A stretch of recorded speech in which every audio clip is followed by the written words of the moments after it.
السلام علیکم ورحمۃ اللہ وبرکاتہ۔ الحمد للہ رب العالمین والعاقبۃ للمتقین والصلاة والسلام علی اشرف الانبیاء والمرسلین نبینا محمد وعلی آلہ واصحابہ اجمعین وعلی من تبعہم بإحسان الی یوم الدین، اما بعد۔ 9ویں پارے کا خلاصہ انشاءاللہ آپ کے سامنے ہم پیش کریں گے۔ کل کے درس کے آخری میں ہم نے آپ کے سامنے یہ بتایا تھا، اللہ تبارک و تعالیٰ نے 8ویں پارے کے آخری میں کچھ نبیوں کا تذکرہ فرمایا ہے۔ وہ کون انبیاء ہیں جن کا تذکرہ سورہ اعراف کے آخری میں آیا ہے؟ اس میں سے ایک ہیں حضرت نوح علیہ السلام، اس کے بعد ہیں حضرت ہود علیہ السلام، اس کے بعد ہیں صالح، اس کے بعد ہیں لوط، اور اس کے بعد ہیں شعیب۔ اللہ تبارک و تعالیٰ نے یہ ترتیب جو ہے وہاں ذکر کی ہے۔ تو یہ نبیوں کے قصے قرآن میں بار بار آتے ہیں۔ اللہ تبارک و تعالیٰ نے تو سورہ نوح مکمل نازل فرمائی جس میں یہ بتایا نوح علیہ السلام کون تھے، یہ ذرا سن لیجئے۔ نوح علیہ السلام اولو العزم پیغمبر ہیں، اور سب سے پہلے یہ بات بھی ہے آدم سب سے پہلے نبی ہیں اور نوح سب سے پہلے رسول ہیں۔ نبی اور رسول میں فرق ہوتا ہے۔ آدم سب سے پہلے نبی اور حضرت نوح سب سے پہلے رسول ہیں۔ اللہ تبارک و تعالیٰ نے حضرت نوح علیہ السلام کو ان کی قوم میں بھیجا۔ نوح علیہ السلام اپنی قوم میں 950 سال تک ماشاءاللہ توحید کی دعوت دیتے رہے۔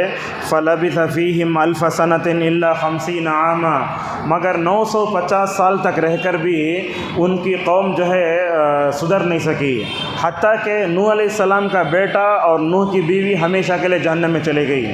اللہ تبارک و تعالیٰ اس کا تذکرہ آگے فرماتا ہے، وہاں ذکر آئے گا۔ تو نوح علیہ السلام کی جو قوم ہے اس نے کیا کیا تھا؟ اس نے دنیا میں سب سے پہلے شرک کیا تھا۔ اس کی تشریح بھی آگے آتی ہے، ہم ہلکا ہلکا گزرتے ہیں قوموں کے اوپر سے۔ نوح کا تذکرہ کر کے اللہ تبارک و تعالیٰ رسول اکرم صلی اللہ علیہ وسلم سے فرماتا ہے کہ اے محمد دیکھو، تمہارے سے پہلے نوح علیہ السلام کو ہم نے اپنی قوم کے پاس بھیجا، دعوت توحید انہوں نے آپ کے سامنے پیش کی، مگر شرک اور تکذیب کے ساتھ سماجی برائیوں میں مبتلا ہو کر نوح علیہ السلام کی قوم غارت ہو گئی۔ اے محمد ذرا صبر کیجئے، آپ جیسے صبر کریں گے تو اسی طرح نوح علیہ السلام نے بھی اپنے زمانے میں صبر کیا تھا۔ اور اللہ تبارک و تعالیٰ نوح علیہ السلام کے بارے میں خاص ایک وصف بتاتا ہے۔ سورہ بنی اسرائیل میں اللہ نے کہا انہ کان عبدا شکورا۔ یہ سنیے پوائنٹ، یہ حضرت اللہ کے نبی صلی اللہ علیہ وسلم پر جو 114 صورتیں اتریں، ان صورتوں میں 2 نبیوں کے ساتھ اللہ تبارک و تعالیٰ نے شکر کا لفظ استعمال فرمایا۔ ایک ہیں حضرت ابراہیم علیہ السلام جو اللہ تبارک و تعالیٰ کے شکر گزار بندے تھے، اور اللہ تعالیٰ نے جس نبی کے ساتھ صفت شکر کو جوڑا وہ ہے حضرت نوح علیہ السلام۔ اس کا ذکر کہاں ہے؟ سورہ نحل کے آخری میں حضرت ابراہیم علیہ السلام کے شکر گزار بندے ہونے کا ذکر ہے۔ ان ابراہیم کان امۃ قانتا للہ حنیفا ولم یک من المشرکین شاکرا لانعمہ۔ ابراہیم علیہ السلام اللہ تعالیٰ کی نعمتوں کے بڑے شکر گزار بندے تھے۔ اسی طریقے سے بنی اسرائیل کے شروع میں اللہ نے نوح علیہ السلام کا ذکر کرتے ہوئے کہا وہ بھی بڑے شکر گزار بندے تھے۔ ایک بات یہ دیکھیے، مومن کی زندگی آدھی صبر میں گزرتی ہے، آدھی شکر میں گزرتی ہے۔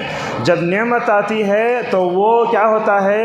شکر کا پیکر مجسم بن جاتا ہے، اور جب مصیبتیں آتی ہیں تو وہ کیا کرتا ہے؟ صبر کرنے لگتا ہے۔ یہی بات تو رسول اکرم صلی اللہ علیہ وسلم نے صحیح مسلم کی حدیث میں بیان فرمائی۔ حضرت صہیب رضی اللہ عنہ کہتے ہیں کہ آپ صلی اللہ علیہ وسلم نے فرمایا، یہ دیکھیے مومن کا معاملہ بڑا عجیب ہوتا ہے، اس کو جب نعمت ملتی ہے تو شکر کرتا ہے، اور جب مصیبتیں آتی ہیں تو صبر کرتا ہے۔ آپ نے فرمایا وَلَيْسَ ذَلِكَ لِأَحَدٍ إِلَّا لِلْمُؤْمِنِ، یہ صبر و شکر ایک مومن ہی کو آتا ہے۔ ایک موٹی مثال لیجئے، اگر ہمارے گھروں میں اگر کسی کی موت ہو جاتی ہے، تھوڑی دیر میت کو اڑا کر رکھتے، خاموش ہو جاتے، مگر کافروں کے پاس ویسا نہیں ہوتا۔ کفار کیا کرتے ہیں؟ روتے ہیں، بلکہ باہر سے کرائے والوں کو بلا کر رلاتے بھی ہیں، اور جانے تک ناچتے ناچتے نعوذ باللہ اللہ تبارک و تعالیٰ کے غضب کا شکار ہو جاتے ہیں۔ بہرحال بولنا یہ ہے، نوح علیہ السلام کو اللہ نے ان کی قوم کے پاس بھیجا۔ حضرت نوح علیہ السلام نے اپنی قوم میں دعوت کا کام کیا، مگر حضرت نوح سے ان کی قوم کیسے گفتگو کرتی ہے اس کا ذکر بھی یہاں ہے۔ ایسے کھلا بولتے اے نو تم دیوانے ہو، تم جھگڑالو ہو، بہت زیادہ کرتے ہو، تو اس سے کیا معلوم ہوتا ہے نبیوں کے ساتھ گستاخی سے پیش آنا یہ گناہ ہے۔ اس میں وہ بھی آتا ہے جیسے نبیوں سے گستاخی سے پیش آنا نہیں چاہیے، ویسے نبیوں کے وارثین سے بات کرتے ہوئے بھی نرم انداز اپنانا چاہیے۔ ہم خود دیکھتے ہیں اگر آپ کے سامنے ایک نئی چیز پیش کر دی ہے، مثال دے رکھیے حضرت عثمان رضی اللہ عنہ نے ایک رکعت میں پورا قرآن پڑھا ہے، آپ سمجھیں گے اس کو مانیں گے؟ اور پرسوں حیدرآباد کی مسجد فردوس میں ہمارے ایک عمری ہیں، وہاں درس دینے گئے تو لوگ سن لیے۔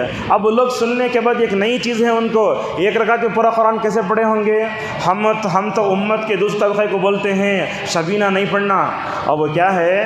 شبینہ کی صفت ایسی ہوتی ہے ایک دن میں 10 پارے اور 3 دن میں 30 پارے۔ اب وہ کیا ہوتا ہے؟ لوگوں پر مشقت ہوتی ہے۔ آپ اکیلے میں رہ کر ایک دن میں پورا قرآن پڑھ لو، 2 دن میں پڑھ لو، 3 دن میں پڑھ لو، کوئی حرج نہیں ہے۔ نماز جمعہ کے بعد بھی ایک نوجوان ہمارے پاس آیا، اس کے گفتگو کرنے کا انداز کیسا دیکھو، کیا بولے تمہیں؟ یہ صحیح نہیں ہے۔ آپ سب سے پہلے علماء سے بات کرنے کا طریقہ سیکھیے۔ علماء کیا ہوتے ہیں؟ علماء انبیاء کے وارث ہوتے ہیں، ان سے بات کیسے کرنا۔ آپ جو خطبے میں بتائیں نا وہ دوبارہ بتا سکتے کہ آپ، اور عوام ایک بات یاد رکھیں، آپ جا کر علماء سے دلیل نہیں پوچھنا، حکم پوچھنا۔ عوام جو ہوتی ہے وہ صرف کیا پوچھے گی؟ حکم پوچھے گی، اس کا کیا حکم ہے، دلیل نہیں پوچھے گی۔ دلیل پوچھنا، دلیل بتانا یہ تو علماء کا کام ہے۔ عوام کو دلیل کی ضرورت نہیں ہے، عوام کو حکم کی ضرورت ہوتی ہے۔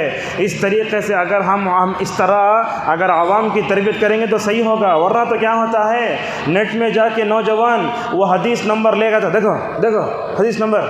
یہ گستاخی نہیں کرنا چاہیے۔ نبیوں کے ساتھ جو گستاخی کی گئی، نبیوں کے وارثین سے اگر آپ کریں گے تو یہ بات صحیح نہیں ہوگی۔ آپ کو بتا دیں، دیکھیے عرب میں محمد بن محمد مختار الشنقیطی حفظہ اللہ بہت بڑے عالم دین، مدینے کے، وہ میرے فقہ کے استاد، اپنی ماں کی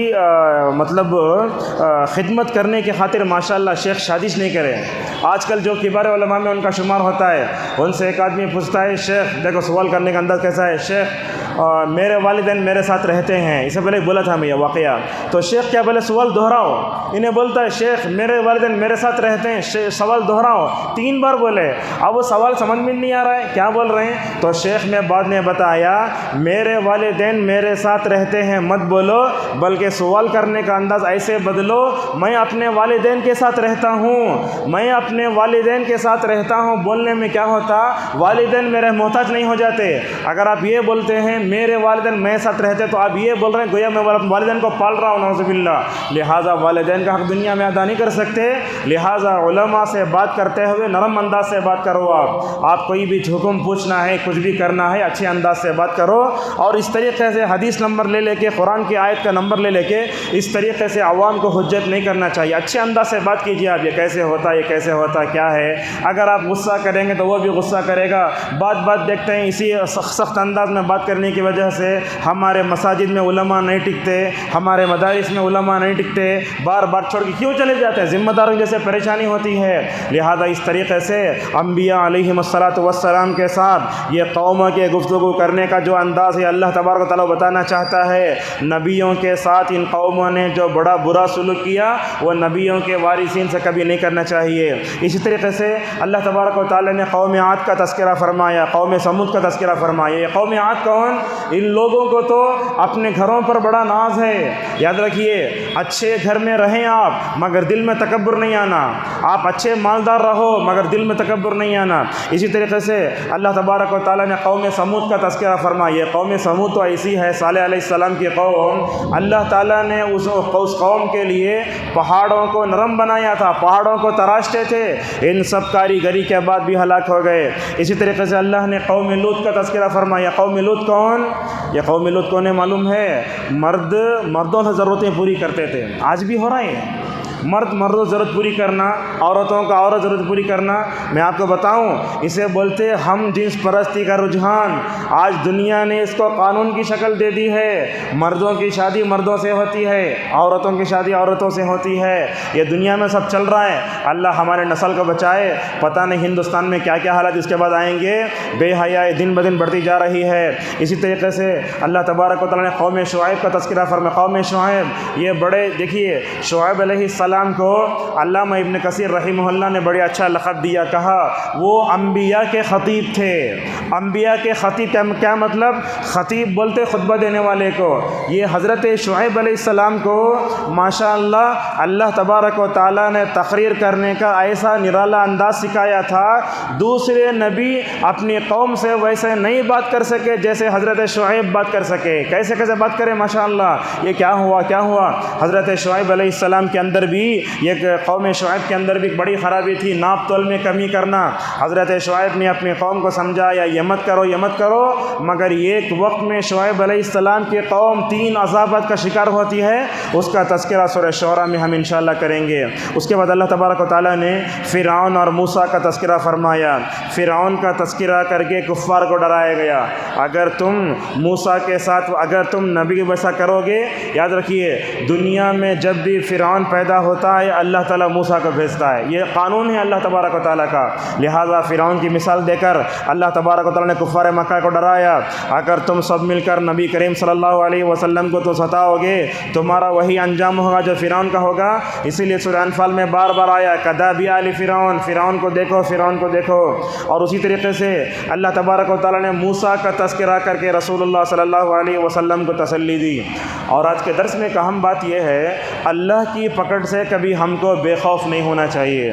کبھی ایسے ہوتا ہے نوجوانوں کو نصیحت کرتے، کیا بولتے معلوم؟ صبح دیکھ لیں گے، خبر میں دیکھ لیں کیا ہوتا، دیکھ لیں گے وہ جہنم میں کیا ہوتا دیکھ لیں گے۔ اللہ اکبر، یہ نہیں بولنا چاہیے، ایک مومن کا شیوا نہیں ہوتا۔ حضرت عبداللہ ابن عباس رضی اللہ عنہ فرماتے ہیں اللہ کے پکڑ سے بے خوف ہونا یہ گناہ کبیرہ ہے، لہٰذا اللہ کی پکڑ کبھی بھی آ سکتی ہے۔ اسی لیے رسول اللہ نے کیا فرمایا، بندہ جب صحیح بات کرتا ہے تو اللہ کے قریب ہوتا ہے، جنت میں چلے جاتا ہے۔ کبھی تو ہم اپنی زبانوں سے ایسی بات کرتے ہیں جس کی وجہ سے جہنم کے نچلے درجے تک چلے جاتے ہیں۔ اسی لیے عبداللہ بن مبارک رحمہ اللہ کہا کرتے تھے، لوگو علماء کے ساتھ مذاق نہ کرو، علماء کے ساتھ مذاق کرنے والوں کی دنیا بھی اجڑ جاتی ہے، آخرت بھی اجڑ جاتی ہے۔ علماء انبیاء کے وارث ہوتے ہیں، ان کا مقام دینا چاہیے اور ان کے حقوق کی ادائیگی کی بھی مکمل طور پر ہمیں کوشش کرنا چاہیے۔ اور اسی طریقے سے اللہ تبارک و تعالیٰ نے اس صورت میں یہ بھی بتایا، دنیا کو اگر کوئی چیز سمجھ میں نہیں آئی تو لوگ بولتے جادو ہے۔ حضرت نوح نے، حضرت ہود نے، صالح نے، شعیب نے، حضرت تمام انبیاء نے اپنی قوم کو سمجھایا مگر کچھ نہیں ہو سکا۔ اسی طریقے سے اللہ تبارک و تعالیٰ نے فرعون کے جادوگروں کا تذکرہ یہاں فرمایا ہے۔ وہ جادوگر جو صبح کے ابتدائی حصے میں فرعون کی جے بول کر آئے تھے، ماشاءاللہ حضرت موسیٰ کے معجزے نے ان کو اللہ کے سامنے جھکا دیا۔ اسی لیے علامہ القیم رحمہ اللہ بولتے ہیں، صبح میں مومن، صبح میں کافر، شام میں مومن، اس طرح سجدہ کر کے پورے گناہوں کو اسے مٹا لیا۔ آگے انشاءاللہ سورہ طٰہٰ میں جادوگروں کا ذکر آئے گا تو ہم وہاں اس کو ٹچ کریں گے۔ اسی طریقے سے اس 9ویں پارے میں اللہ تبارک و تعالیٰ نے موسیٰ کی نصیحت کو ذکر کیا۔ حضرت موسیٰ علیہ السلام بنی اسرائیل طرف بھیجے گئے نا، بنی اسرائیل کو فرعون بار بار ستاتا تھا۔ کیا کرتا تھا؟ مردوں کو قتل کرتا، عورتوں کو زندہ چھوڑتا، بچوں کو بھی قتل کرتا تھا۔ اسی وجہ سے تو موسیٰ علیہ السلام کی ماں ایک تابوت میں رکھ کر سمندر میں ڈال دیتی تھی، آپ جانتے ہیں۔ پریشان کن حالات میں ایک نبی کا کردار کیا ہوتا ہے، قوم کا اثر کیا ہوتا ہے، ذرا دیکھیے آپ۔ ایک نبی جو ہوتا ہے پریشان کن حالات میں پریشان نہیں ہوتا، بلکہ وہ اپنی قوم سے کہتے ہوئے نظر آتا ہے، استعینوا باللہ واصبروا، اے بنی اسرائیل اللہ سے مدد طلب کرو۔ یہی تو کیا ہر ہر نبی نے اور خود رسول اللہ صلی اللہ علیہ وسلم جب بھی صحابہ کرام پریشان ہوتے بولتے اللہ تبارک و تعالیٰ سے مدد مانگو۔ پریشان کن حالات میں نیند کی گولی کھا کے سو جانا یا حوصلہ توڑ لینا یہ مومن کا کام نہیں ہے۔ مومن کیا کرتا ہے؟ اللہ تبارک و تعالیٰ سے مدد لیتا ہے۔ پریشان کن حالات میں حضرت موسیٰ نے اپنے قوم سے کیا کہا؟ اصبروا، صبر کرو۔ دنیا میں صبر کے بغیر زندگی کوئی بھی نہیں گزرتی، نہ شادی کے پہلے کی نہ شادی کے بعد کی۔ اور اسی طریقے سے ہمیں تعلقات میں بھی صبر کرنا چاہیے۔ آپ کا ایک دوست ہے، وہ ذرا نخرے کر رہا ہے، آپ کے کوئی دوست ہیں، وہ رشتہ دار ہیں، فلاں ہیں، اگر آپ تعلقات میں صبر نہیں کریں گے نہ صلہ رحمی کر سکتے نہ کسی دوست کو بچا کر رکھ سکتے ہیں۔ تو اسی طریقے سے اللہ تبارک و تعالیٰ نے اسے فرمایا ان الارض للہ یورثها من یشاء۔ اے بنی اسرائیل دیکھو یہ بڑا اہم ہے، یہ فرعون کیا ہے؟ مصر کا بادشاہ ہے، مصر میں ظلم کر رہا ہے۔ دیکھو پوری زمین تو اللہ کی ہے، فرعون مصر میں ظلم کر سکتا ہے مگر زمین اللہ کی بہت کشادہ ہے، جہاں چاہے تم ماشاء اللہ سفر کر کے ہجرت کر کے جا سکتے ہو۔ اس صورت میں اللہ تبارک و تعالیٰ نے موسیٰ کو دی گئی 9 نشانیوں میں سے 2 کا تذکرہ فرمایا۔ موسیٰ کو اللہ نے 9 نشانیاں دی، اس کا تذکرہ سورہ بنی اسرائیل میں بھی آیا، سورہ نمل میں بھی آیا۔ وَلَقَدْ آتَيْنَا مُوسَىٰ 9 آیات فی 9 آیات۔ وہ 9 نشانیاں کیا تھی انشاءاللہ وہاں ذکر کریں گے۔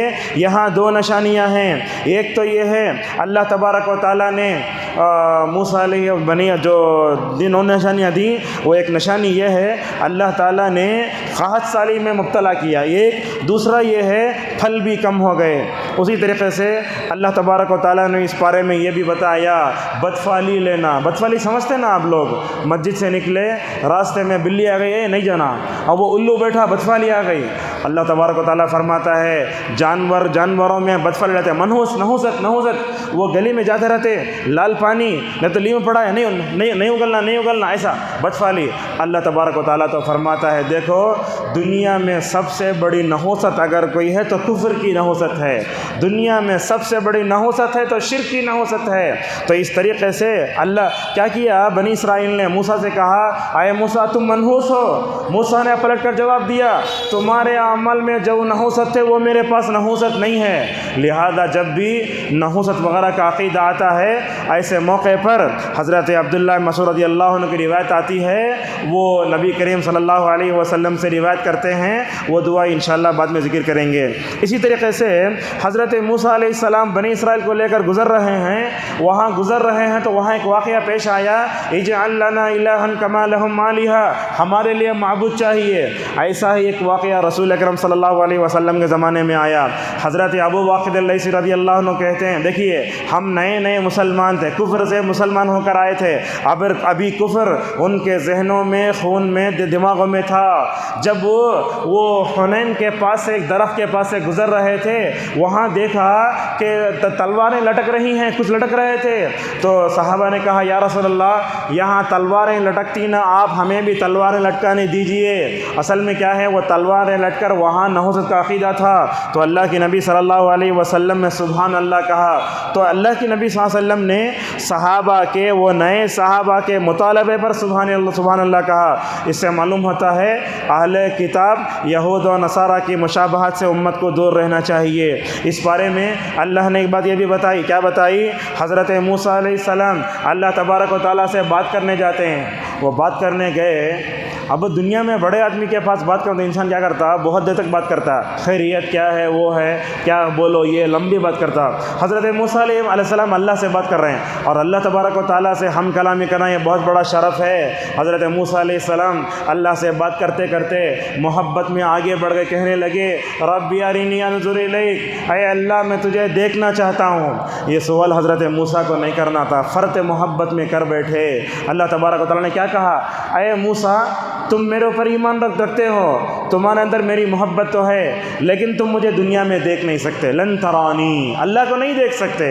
سارے فضان حفظہ اللہ سے پوچھا گیا اس دنیا میں اللہ کو دیکھ سکتے کیا؟ تو اس سے پہلے بھی یہ فتح میں نے نقل کیا تھا، اللہ کو دیکھ سکتے مگر آنکھیں برداشت نہیں کرتی۔ اب اس کے بنائے ہوئے سورج کو ہم گھور نہیں سکتے تو بتائیے اللہ کی ذات کو کیسے پا سکتے دنیا میں؟ تو اللہ تبارک و تعالیٰ نے کہا اگر تم دیکھنا ہی چاہتے ہو تو پہاڑ پر دیکھو، میں اپنی نور کی تجلی وہاں ظاہر کرتا ہوں۔ فلما تجلی ربہ للجبل، جب اللہ تعالیٰ نے اپنے نور کا ایک حصہ پہاڑ پر اتارا، وہ پہاڑ ایسا سخت جامد چیز وہ اللہ تبارک و تعالیٰ کی نور اور تجلی کے سامنے جو ہے وہ برداشت نہیں کر سکا۔ کیا ہوا؟ پورا پہاڑ جل گیا۔ حضرت موسیٰ علیہ السلام وہاں پریشان ہو کر بے ہوش ہو گئے۔ جب ہوش میں آیا تو کہنے لگے سبحانک، اے اللہ تجھے دیکھنے کا یہ سوال مجھے نہیں کرنا تھا۔ اور اس کے بعد فلما افاق، جیسے ہی ہوش آیا سبحانک کہہ کر کہا انی کنت من المسلمین، میں مسلمانوں میں سے ہوں۔ بہرحال اس دنیا میں اللہ کو دیکھ نہیں سکتے، اسی لیے ہم اللہ کو دیکھ نہیں سکتے۔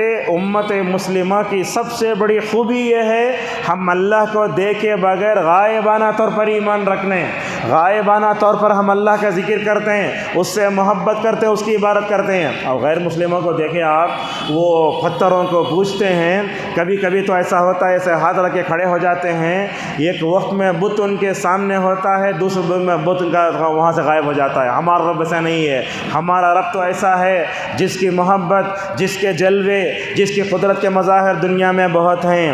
حضرت موسیٰ علیہ السلام اللہ تبارک و تعالیٰ سے ہم کلامی کا شرف کر کے واپس ہو رہے تھے۔ اللہ تبارک و تعالیٰ نے کہا اے موسیٰ تم جس وادی میں ہو ذرا اپنی چپل چھوڑ کر اس وادی میں آ جاؤ۔ اللہ سے بات کرنے جا رہے ہیں تو چپل چھوڑ کر آؤ، تو اپنے جوتے اتار دیے، سامنے ہوئے، اللہ نے بات کیا۔ اللہ نے موسیٰ سے کہا اے موسیٰ ہم تم کو یہ توریت تختیوں کی شکل میں دے رہے ہیں، اور یاد رکھیے اللہ کے نبی سے پہلے نبیوں پر جتنی کتابیں اتری پوری کتابیں ایک وقت میں اتر گئیں، مگر قرآن نبی کریم صلی اللہ علیہ وسلم پر 23 سال میں اترا۔ حضرت موسیٰ علیہ السلام کو توریت دیتے ہوئے اللہ فرماتا ہے اے موسیٰ مضبوطی سے پکڑو، اسے مضبوطی سے پکڑو۔ اللہ یہ کر کے کیا بتانا چاہتا ہے؟ امت مسلمہ کو بھی قرآن کو مضبوطی سے پکڑنا چاہیے۔ اور اس کے بعد کیا کہتا ہے؟ اے موسیٰ لے جاؤ تم بھی مضبوط پکڑو، اور اپنی قوم کو سے کہو کہ جو ہے اس میں جو اچھی تعلیمات ہیں مکمل طور پر اس کو حاصل کر لے۔ یہاں ایک سوال یہ پیدا ہوتا ہے اللہ کے دیدار کو پانے کے لیے ہم کو کیا کرنا چاہیے؟ اللہ کے دیدار کو پانے کے لیے علماء نے کئی باتیں بتائیں۔ سب سے پہلے ایمان میں پرفیکٹ رہنا، ہمارا عقیدہ پہاڑوں کی طرح مضبوط رہنا صحابہ جیسا۔ اسی طریقے سے اللہ تبارک و تعالیٰ کی جو ہے رؤیت اور اس کے دیدار کو پانے کے لیے ہمارے دل میں محبت ہونا چاہیے۔ یہ کہاں ہے آج اللہ ہمارے دلوں میں اللہ کی محبت؟ اور اسی طریقے سے ایمان کے بعد، محبت کے بعد تیسری چیز رسول اکرم صلی اللہ علیہ وسلم کی اطاعت، اور چوتھی چیز ہے نماز فجر اور عصر کی پابندی۔ بڑی اہم چیزیں ہیں۔ اللہ کے نبی صلی اللہ علیہ وسلم نے جب اللہ تبارک و تعالیٰ کا دیدار تذکرہ فرمایا، وہاں اللہ کے نبی نے فرمایا اگر تم سورج کے طلوع ہونے سے پہلے پڑھی جانے والی نماز اور سورج کے غروب ہونے سے پہلے نماز پڑھی جانے والی نماز ہے، ان دونوں نمازوں کو خاص طور پڑھتے رہو۔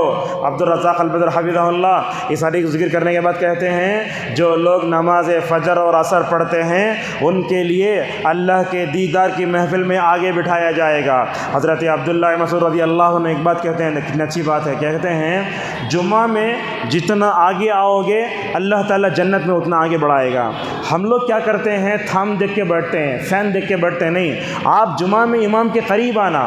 اب جیسے آپ مثال کے طور پر سمجھیے کہیں میچ ہو رہا ہے، آپ 5,000 روپے زیادہ دے کر سامنے کی سیٹ لیتے ہیں تاکہ ہم کھلاڑیوں کو دیکھ سکیں۔ یہ دنیا کے کھیل میں ایسا ہوتا ہے نا، لہذا جمعہ کے دن وہ خطبے کا جو ایفیکٹ خطیب کی زبان چہرے پر ہوتا ہے نا، وہ دیکھ کر خطبہ سننے کی بات ہی الگ ہے۔ آپ ذرا تھام کے ادھر چلے جاؤ، وہ اچھے انداز سے بول رہا تو ذرا جھانکتے ہیں آپ، اور اس طریقے سے خواتین آواز سنتی ہیں تو ان کو سمجھ میں آتا، مگر سامنے دیکھنے سے جو بات ہوتی ہے وہ بات جو ہے دور سے سننے میں سمجھ میں نہیں آتی۔ لہذا معلوم ہوا جمعہ میں ہمیں جتنا ہو سکے آگے مکمل طور پر آنا چاہیے۔ رسول اکرم صلی اللہ علیہ وسلم نے جو ہے کہ صحابی حضرت عبداللہ ابن عباس رضی اللہ عنہما نے وہی فرمایا۔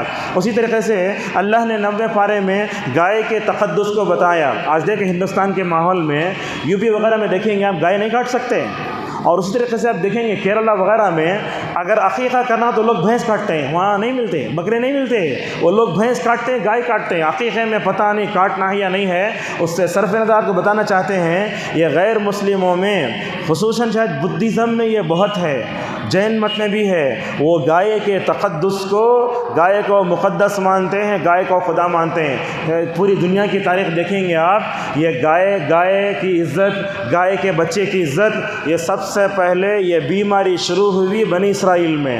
وہ کیا ہوا؟ حضرت موسیٰ علیہ السلام اپنے بھائی حضرت ہارون علیہ السلام کو قوم میں نائب بنا کر اللہ کے پاس بات کرنے جاتے ہیں۔ وہ کیا کرتا ہے؟ سامری نام کا ایک آدمی رہتا ہے، انہیں مٹی سے، زیورات سے، سونے کا لا کر ایک بچڑا بنا کے بولتا ہے ھذا الہکم و الہ موسیٰ فنسی۔ جانے سے پہلے بنی اسرائیل وہ گائے کے بچے کی عبادت نہیں کر رہے تھے، واپس آئے تو دیکھتے ہیں پوری قوم وہ گائے کے بچے کے سامنے جو ہے سجدہ رکوع کر رہی ہے۔ حضرت موسیٰ علیہ السلام کو اتنا غصہ آیا، وہ دیکھو شرک دیکھے تو غصہ آنا یہ ایمان کے پختہ ہونے کی علامت ہے۔ کیا کرے؟ حضرت موسیٰ علیہ السلام آ کر سیدھا وہ حضرت ہارون علیہ السلام کا گریبان پکڑ لیا۔ کیا کرے سے تمہیں یہ؟ بئس ما خلفتمونی من بعدی۔ اللہ اکبر، اتنا غصہ آیا۔ حضرت ہارون علیہ السلام نے کہا میں ان کو روکنے گیا مگر وہ مجھے مارنے آئے، اس لیے میں نے ان کو چھوڑ دیا۔ اس کے بعد دیکھو یہ کفر، شرک اور اللہ کے علاوہ جس کسی کی عبادت ہوتی ہے اس کی کتنی غصہ ہے حضرت موسیٰ علیہ السلام کو۔ وہ گائے کے بچڑے کو لے کر جلا کر ریزہ ریزہ کر کے لے جا کے سمندر میں ڈال دیا۔ ہندوستان کے ماحول میں ہمیں کیا کرنا چاہیے؟ دیکھیے غیر مسلموں کے بتوں کو ہاتھ بھی نہیں لگا سکتے، ان کی توہین بھی نہیں کر سکتے، اور ان کی عاجزی کو اچھے انداز سے بیان کر سکتے، ان کی توہین بھی نہیں کرنا۔ بعض مرتبہ ایسے ہوتا ہے ہمیں جاتے جاتے مندر کے سامنے تھوک دیتے، پورے مارنے بھاگ جاتے۔ کبھی کبھی ایسے ہوتا جاتے رہتے وہ چرچ کے سامنے تھوک، پورے عیسائی بھاگ آتے۔ تو غیر اللہ کو گالی نہیں دینا چاہیے۔ ہوگا کیا؟ اگر ہم ان کو گالی دیں گے تو وہ ہم کو گالی دیں گے۔ گویا ہم مکی دور میں ہیں۔ یہ معبودان باطلہ کی کراہت کو ہمارے دل میں ہونا چاہیے، یہ اللہ کے علاوہ جتنے ہیں سب غلط ہیں، اللہ ہی کو پوجنا، اللہ تعالیٰ کی عبادت ہونا چاہیے۔ رسول اکرم صلی اللہ علیہ وسلم جیسے مکے میں تھے، دیکھیے مکے میں تھے آپ صلی اللہ علیہ وسلم، کعبۃ اللہ کے پاس 360 بتیں تھے نہیں وہ تھے، مگر نبی کریم صلی اللہ علیہ وسلم کا جو کعبہ جو قبلہ تھا وہ بیت المقدس تھا۔ آپ نے کبھی وہ 360 بتوں کو ہاتھ بھی نہیں لگایا۔ آپ صلی اللہ علیہ وسلم ہمیشہ ان کو ایک عقیدہ توحید کی طرف بلاتے رہے۔ کفار مکہ نے آ کر کیا کہا؟ اے محمد ایسا کریں گے 1 سال تم ہمارے معبودوں کی عبادت کرو، ہم تمہارے معبود کی عبادت کرتے ہیں۔ اللہ نے فیصلہ کن صورت اتاری، قل یا ایھا الکافرون اتار کے بتایا دیکھو جیسے پانی اور آگ ایک نہیں ہو سکتے ویسے کفر اور اسلام نہیں ہو سکتے۔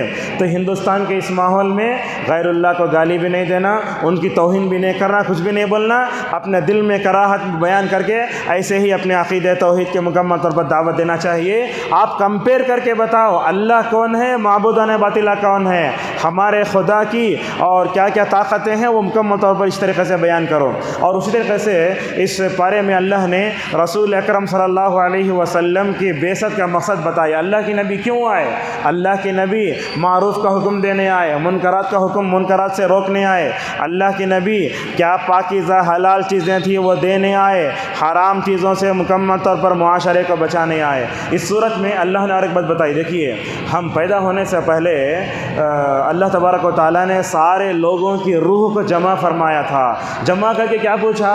کیا میں تمہارا رب نہیں ہوں؟ اسے بولتے عہد الست بربکم۔ یہ کب ہوا تھا؟ تو علامہ البانی ایک حدیث لاتے ہیں، وہ اللہ تبارک و تعالیٰ نے سارے لوگوں کو جو جمع کیا تھا، روحوں کو جمع کیا تھا، وہ عرفے کا دن تھا وہ۔ اور عرفے کا دن ماشاءاللہ توحید کے اقرار کا دن، توحید کی پختگی کا دن۔ آپ صلی اللہ علیہ وسلم نے فرمایا دعا، یہ عرفے کی جو دعا ہے لا الہ الا اللہ وحدہ لا شریک لہ لہ الملک و لہ الحمد وہو علی کل شیء قدیر۔ حج کو جانے والا، عمرے کو جانے والا وہاں سے سب سے بہترین تحفہ جو لاتا ہے، نہ سونا سونا ہے، نہ چاندی ہے، نہ زمزم ہے، کچھ نہیں ہے۔ سب سے بڑا اگر اسے تحفہ ملتا تو عقیدہ توحید کا ہے۔ ماشاءاللہ کتنے لوگ عمرے کو جا کر، حج کو جا کر ماشاءاللہ موحد بن کر آتے ہیں، یہ سب سے بڑی ماشاءاللہ سعودی عرب کی جو ہے دین ہے۔ اور اسی طریقے سے اللہ نے یہاں کتے کا تذکرہ فرمایا۔ یہ کتے کا تذکرہ مطلب کیا؟ اللہ تبارک و تعالیٰ بتاتا ہے انسان کے اندر جب حرص آتی ہے تو وہ کتا بن جاتا ہے۔ اسی لیے آپ دیکھیں گے یہ گلی میں کتا ہے، وہاں ہڈیاں ڈال کر ہیں، اگر دوسری گلی کا کتا آیا تو جب تک نہیں بھگاتا سکون کا سانس نہیں لیتا۔ ہم بھی تو ویسے ہی ہو جاتے ہیں، جب ہمارے اندر حرص آ جاتی ہے ہم نہ حلال دیکھتے نہ حرام دیکھتے، بس مال بٹورنا شروع کرتے ہیں۔ لہٰذا یہ کتے کی حرص انسان کے اندر پیدا نہیں ہونا چاہیے۔ اس کے بعد اللہ تبارک تعالیٰ نے یہ بتایا، دیکھو انسان کو اللہ نے آنکھ دیے، کان دیے اور اس کے بعد دل دیا، ان تمام کا صحیح استعمال کرنے سے بندہ اللہ کا بندہ بن جاتا ہے۔ اگر ان تمام کا غلط استعمال کریں گے تو انسان تو درکنار جانوروں سے بھی گیا گزرا بن جاتا ہے۔ لہٰذا اللہ نے کان کیوں دیے؟ صحیح بات سننے کے لیے۔ اگر آپ اس میں ہیڈ فون رکھ کر گانے سنتے ہیں تو یہ غلط استعمال ہے۔ اللہ نے آنکھ کیوں دیے؟ اللہ نے اس لیے دیے کہ آپ قرآن پڑھ سکیں، اندھے آدمی کو راستہ پار کرا سکیں، حق دیکھ سکیں۔ اگر آپ غلط چیزیں دیکھتے ہیں تو یہ آنکھوں کا غلط استعمال ہے۔ دل اللہ نے کیوں دیا؟ اللہ کی محبت، رسول اللہ کی محبت، صحابہ کی محبت، نیک لوگوں کی محبت۔ اگر اس میں لڑکیوں کا عشق، غلط قسم کی محبت اگر آپ ڈالیں گے تو انسان جانوروں سے بھی گیا گزرا ہو جاتا ہے۔ اس کے بعد اللہ تعالیٰ نے بتایا اللہ تعالیٰ کے نام بہت ہیں۔ کتنے ہی نام نہیں جانتے کتنے ہیں۔ ایک حدیث میں اللہ کے نبی نے فرمایا 99 ہیں، وہ 99 ہونا کیا بھی ضروری نہیں ہے، اس سے بڑھ کر بھی ہو سکتے ہیں۔ اور ان ناموں میں یہ نام بہت اہم ہے۔ علامہ ابن تیمیہ رحمہ اللہ نے کہا یا حی یا قیوم، یہ اللہ تعالیٰ کے اسماء حسنہ میں اسے بولتا ہے اسم اعظم۔ اگر بندہ ان دونوں ناموں کا وسیلہ لے کر دعا کرے گا اللہ تبارک و تعالیٰ اس دعا کو ضرور قبول کرے گا۔ ابن القیم رحمہ اللہ کہتے ہیں میں نے اپنے استاد ابن تیمیہ کو دیکھا، وہ جب بھی دعا کرتے کیا بولتے؟ یا حیو یا قیوم۔ اور یا حیو یا قیوم میں جو دعا ہے رسول اللہ صلی اللہ علیہ وسلم ٹینشن کے وقت پڑھتے تھے، یا حیو یا قیوم برحمتک استغیث اصلح لی شأنی کلہ۔ اسی طریقے سے اللہ تبارک و تعالیٰ نے معبودان باطلہ کی بے بسی، اور قرآن جب معبودان باطلہ کی بے بسی کا ذکر کرتا ہے تو ماشاءاللہ بڑے بہترین انداز میں ذکر فرماتا ہے۔ اللہ پوچھتا ہے اللہ کے علاوہ جتنے دنیا میں معبود ہیں کیا ان کو پیر ہیں وہ چل کے جا سکتے ہیں؟ کیا ان کے ہاتھ ہیں جس کے ذریعے وہ پکڑ سکتے ہیں؟ آپ دیکھو کبھی کبھی تو ان کے معبود ہوتے 100 ہاتھ ہوتے ہیں، اور الگ الگ مطلب کیا ہے، وہ مال کا خدا الگ، وہ خدا الگ، وہ خدا الگ، جتنے خدا ہیں اور اتنے تہوار بھی الگ ہیں۔ لہذا یاد رکھو ان کے پیر ہیں چلتے نہیں، ان کے ہاتھ ہیں پکڑتے نہیں، ان کے لیے کچھ بھی نہیں ہے۔ اسی لیے جب حضرت موسیٰ علیہ السلام اپنی قوم کے پاس آئے، وہ گائے کے بچے کو پکڑ کر بولے اے بنی اسرائیل یہ گائے کا بچہ تمہارے سے بات کرتا کیا؟ جب بات نہیں کرتا تو یہ خدا کیسے ہو سکتا ہے؟ تو اس طریقے سے اللہ تبارک و تعالیٰ یہ چیزیں ارشاد فرماتا ہے۔ اور اس کے بعد اللہ نے کہا اخلاق اگر سیکھنا چاہتے ہو تو اس آیت سے سیکھو، خذ العفو وامر بالعرف واعرض عن الجاہلین، لوگوں معاف کرو، بھلائی کا حکم دو اور جاہلوں سے مت الجھو۔ ایک بات بولتے ہیں ہمیشہ اپنے اندر معاف کرنے کا جذبہ ہونا چاہیے۔ علماء معاف کریں، ذمہ دار معاف کریں، اگر غلطی ہوتی ہے تو معاف کرنا یہ اللہ تبارک و تعالیٰ نے کئی جگہ حکم دیا ہے۔ بلکہ اللہ کے نبی صلی اللہ علیہ وسلم سے صحابی پوچھتے ہیں یا رسول اللہ میرا خادم ہے گھر میں، اسے دن میں کتنے مرتبہ معاف کرنا؟ اللہ کے نبی بولتے 70 مرتبہ معاف کرنا۔ آج کل تو اتنا موقع دیتے نہیں، یہ غلطی ہوئی، 2 غلطی ہوئی، چلے جاؤ نکال ڈالو، نہیں ہونا چاہیے۔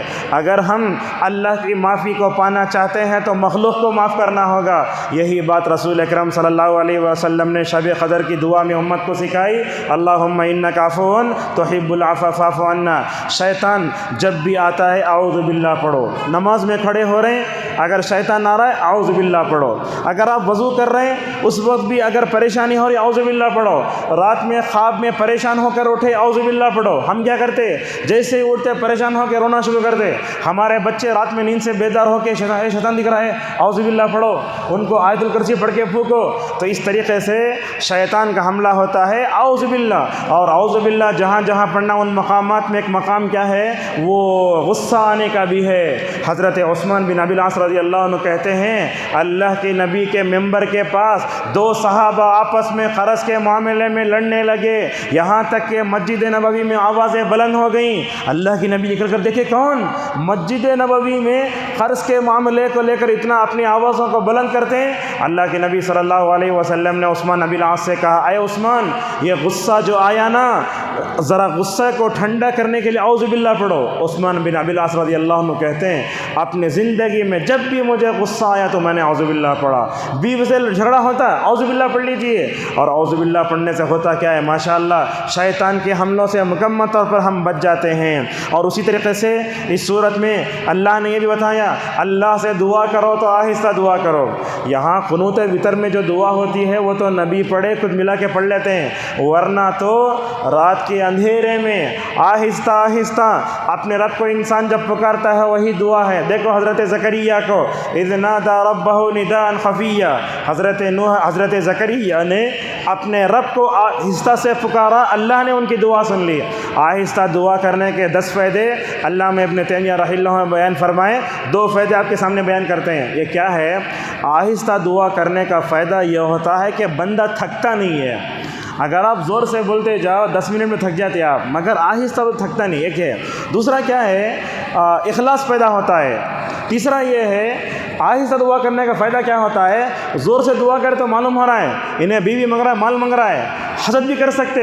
آہستہ دعا کرے، یہ دعا آپ کے اور آپ کے رب کے درمیان میں راز ہے، لہٰذا اللہ تبارک و تعالیٰ بہت جلد قبول کر لیتا ہے۔ اسی پر اپنے درس کو روکتے ہیں۔ سورہ انفال جو شروع ہوئی ہے وہ 90 پارے میں تھوڑی ہے، 10ویں پارے میں تھوڑی ہے، غزوہ بدر میں اس کا ذکر ہے۔ اللہ تبارک و تعالیٰ سے ہماری دعا ہے ہم جو ہر دن خلاصہ سن رہے ہیں اس کو اپنے ذہنوں میں رکھ کر ہمیں اللہ تعالیٰ اس پر عمل کرنے کی توفیق عطا فرمائے۔ وآخر دعوانا الحمد للہ رب العالمین۔